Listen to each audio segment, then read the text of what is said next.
What's up, YouTube interwebs? This is Booty the Drunk Guitarist. I'm coming at you tonight. We're going to talk about YouTube going back. Well, everybody's talking about what YouTube's doing right now.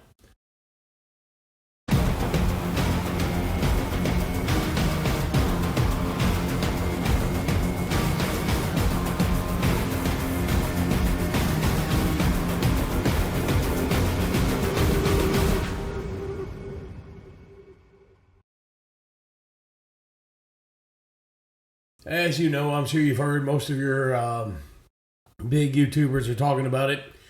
Now your small YouTubers are starting to talk about it.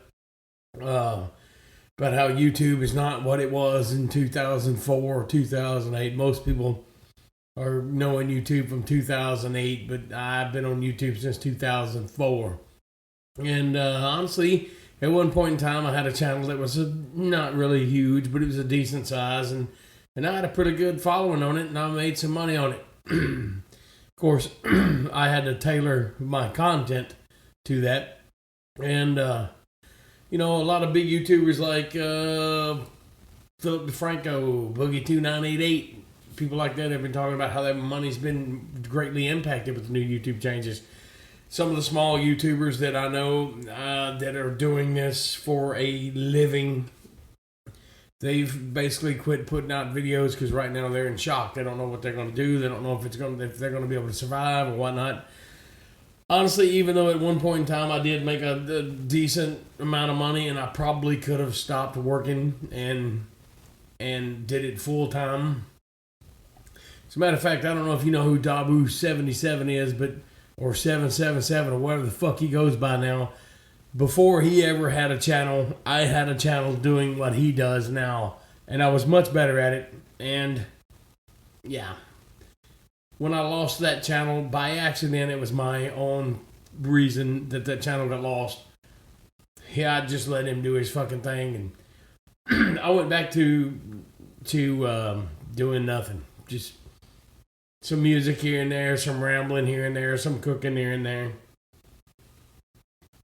But anyway, yeah, so I would imagine if things don't turn around at YouTube, people like Dabu, Dutch Sense, some of the other people, and I'm not calling these people out because they suck. I'm just saying, you know, some of these people that are only doing it for a living because they just happen to hit a gold mine and amongst the fear-mongering, that's, you know, how they made their living for a long time. They're probably going to have to go back to work.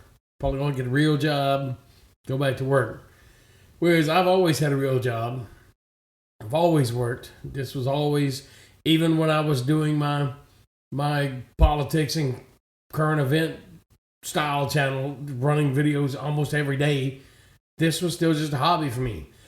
And I honestly am not afraid of YouTube to demonetize everybody. I worked my way up to get partnership with YouTube. When I got my partnership with YouTube, they weren't just handing them out left and right. You actually had to have so many views, so many subscribers, and so much this and so much that. And you actually had to work your way up into being a YouTube partner and being allowed to put ads on. And I did that in a very short period of time. Even though I've been on YouTube from 2004, I did it in about a year's time. And, you know, it's great. It's cool to be able to say, hey, you know, I get a royalty check from the music I do. I get a royalty check from YouTube videos, but that's not where my bread and butter comes from. And honestly, every day, YouTube demonetizes something else of mine. Could be a video uploaded 2 years ago, 3 years ago, and it's just now being deemed not advertiser friendly. That's fine with me. Like I said, I could give a shit less.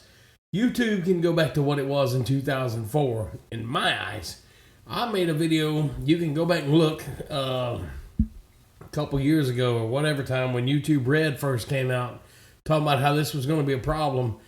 And I thought YouTube Red was going to be the big problem, but I didn't realize it was going to be this that was the problem. YouTube Red led to this. And if y'all don't know what I'm talking about, some sponsors saw their ads being run by some questionable material. They say it was ISIS videos beheading some people. And if that's the case, you know, I don't blame them, but they said, hey, we don't want our ads running by this content. You have no way to control it, so we're pulling our ads. And so basically all the big advertisers jumped ship from YouTube. Now, is that hypocritical? Fuck yes it is, because they're all on Fox News, they're all on CNN, they're all on MSNBC, running their ads right beside the same stuff that Fox News was showing about ISIS beheading people and all the other crazy shit that goes on in the world that's fucking not advertiser friendly. But I digress. I don't mind if YouTube goes back to the way it was. I watched a video earlier. A friend of mine that changed his channel to try to avoid this. I didn't realize he changed his channel.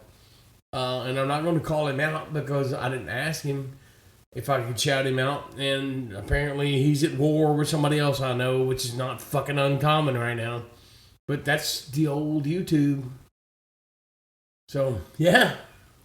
Anyway, that's my thoughts on the YouTube changes. Like I said, I don't make a living off of it. I've always worked my ass off to get to where I am. It was nice having the extra money come in at the time it came in. But when I pretty much bowed out and said, you know what? Let the fakes like Dabu and all them, let them have that little fear-mongering thing because they're fakes and I don't want to be lumped in with fakes like them and Alex Jones. It became a hobby again. Even though it was a hobby then, it was a hobby that made money. Now it's just a fucking hobby again, you know? So anyway, go to iTunes, buy my records. Smooth Drunk Guitarist. I'm out.